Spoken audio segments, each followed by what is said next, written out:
Hello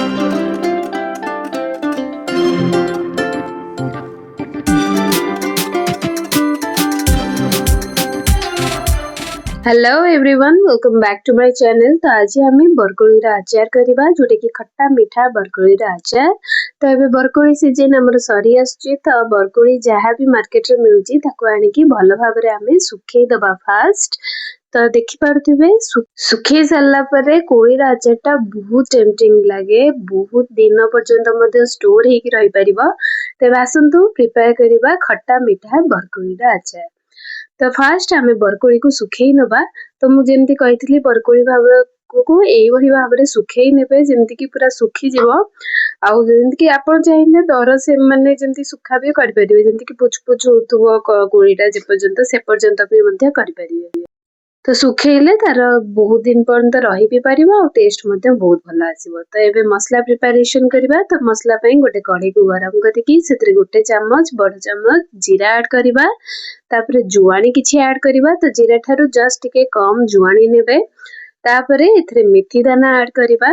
तो मेथी दाना जेतिकी नेबे जुआनी सेतिकी नेबे, माने जेंती गोटे टेबल स्पून ठारू टिके जस्ट कम। तापरे एबे सेतरे सोरिष ऐड करबा। तो गोटे चम्मच सोरिष मु एठी देछि। तापरे एबे सेतरे आमे पानमोहरी ऐड करबा। तो मु एठी गोटे चम्मच रु टिके अधिक पानमोहरी नेछि, कारण पानमोहरी स्मेल बरकोली अचार पे बहुत ही टेस्टी लागिबो। तो सेतपे पानमोहरी टिके क्वांटिटी आपण बेसी नेबे। तापरे एबे ताकू लो फ्लेम रे आमे ताकू भाजी नबा। तो जमारो भी पोड़ पोड़ करिवेनी, जस्ट जेतेबेले बास्ना आसी जिवो मसलार आउ टिके टिके फुटी आसीबो मसलाटा, सेती बेले आपण मसला गुडी को काढी नेबे। तो एटा लो फ्लेम रे ही करिवे, जमारो भी हाई फ्लेम रे करिवेनी। हाई फ्लेम रे करले मसलाटी पोड़ी जिवो आ पिता लागिबो आ टेस्ट मध्ये आसीबनी। तो हे लो फ्लेम रे करकी एबे ताको आमे चूरी नबा। तो मु एटी सीरा रे हमर चूड़ा होउची अचार पई, आपण चाहिले ग्राइंड मध्ये करि परिबे, किंतु ग्राइंड करले दरदरा ग्राइंड करिवे। तो सीरा रे जदी करचंती तार टेस्ट मध्ये बहुत भल आसीबो। तो एबे सेही कढ़ाई रे टिके पानी ऐड करके तापरे एबे सेतरे गुड़ ऐड करनबा अचार पई। तो गुड़ आपण देखिके ऐड करिवे, आपण जदी कम मीठा पसंद तो से अनुसार ऐड करिवे। मु एठी टोटल हाफ कप गुड़ ऐड करिछि। तो क्वांटिटी कोळी अनुसार हाफ कप मु देइछि।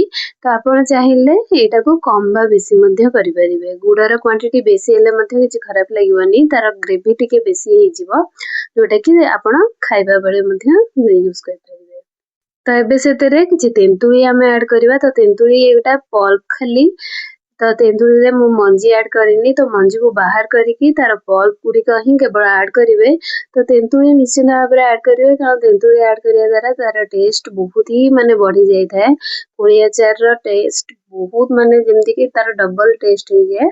तो तेंतुली निश्चित भाव रे ऐड करिवे। तो तेंतुली एई भली भाव रे गुड़ रे ही जेते गरम पाग करिवे, तो सेइतरे ही आपण ऐड करि नेबे। तो तेंतुली ऐड कर सारा परे एबे ताको टिके टिके मिसेई नबा भल भाव रे, जेमति कि सेटा गुड़ संगे पूरा मिसी जिवो सॉस टाइप रो।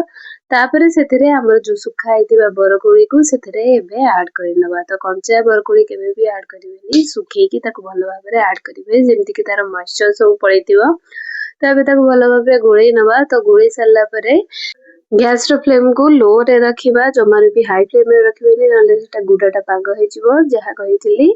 तो सेइ पई आमे ताको एबे लो रे रखि नबा। आ किछि समय माने जेंति गोटे मिनिट आपण गोळेई सारला परे गैस रो फ्लेम को पूरा बंद करि नेबे। तो एबे सेतरे आमे जो मसला पाउडर करथिले, मसला पाउडर को ऐड करिबा। तो देखि परथिबे गुड़ रे पूरा सेटा भाजी हे गलानी, माने जेंति गोळेई हे गलानी पूरा। तो एबे सेतरे आमे मसला पाउडर जो करथिले सेटा को एबे ऐड करि नबा। तो मसला पाउडर ऐड कर सारा परे एबे सेतरे आमे जो सोरिष तेल किछि जेतिकी अमाउंट आपण तेल देबाकू चाहुचंदी, कम बा बेसी हो, तो ताको एबे गरम करिकी टिके गरम करके हल्का उषुम करिकी सेतरे एबे दे देबा। तो दे सारिकी आपण गोळेई नेबे आ गोळेईकी एबे ताको ठंडा हवा पई छाडी नबा। तो ता पूर्वरु मसला गुंडा हमकु जहा ऐड करियार थिबो सेटा मध्ये ऐड कर नबा। तो मैं तेरे एक्स्ट्रा किछि बहुत सारा मसला ऐड करूनी, जस्ट हळदी पाउडर आउ लंका पाउडर एथरे ऐड करूची। तो एबे सेतरे हाफ टेबल स्पून हल्दी पाउडर ऐड करनवा। तो हल्दी पाउडर ऑप्शनल अछि, आपण चाहिले ताको स्किप मते करि परिबे। कोळी आचार रे सेमति किछि यार नेसेसरी नहीं। तो हल्दी पाउडर परे एबे सेतरे लंका पाउडर ऐड करिवा।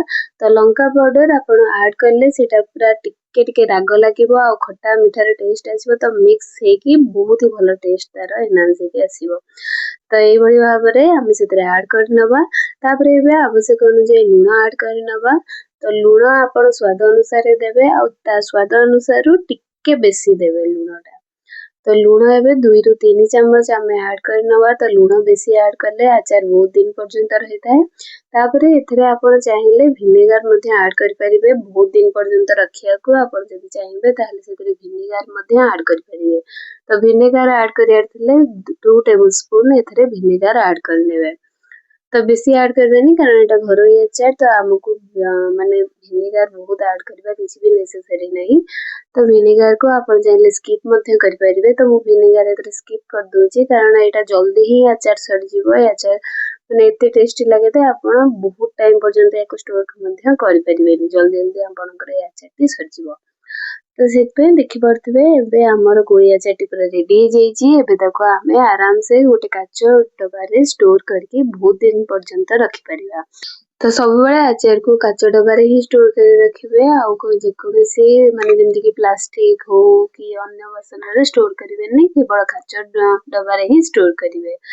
तो मो चैनल रे आहुरी मध्य आचार रो वीडियो अछि, जेमति कि आंब आचार हो कि लेंबू आचार हो कि मिक्स आचार हो, बहुत सारा आचार रो रेसिपी अछि। करमंगा आचार रो रेसिपी मध्य अछि। यदि आपण मो चैनल रे नुआ अछंती तेबे सब्सक्राइब करंतु आ भल लागितले वीडियो टी लाइक शेयर करबो जमार भी भूलिबेनी। आज पे एतिकी पुणी देखा हबो नेक्स्ट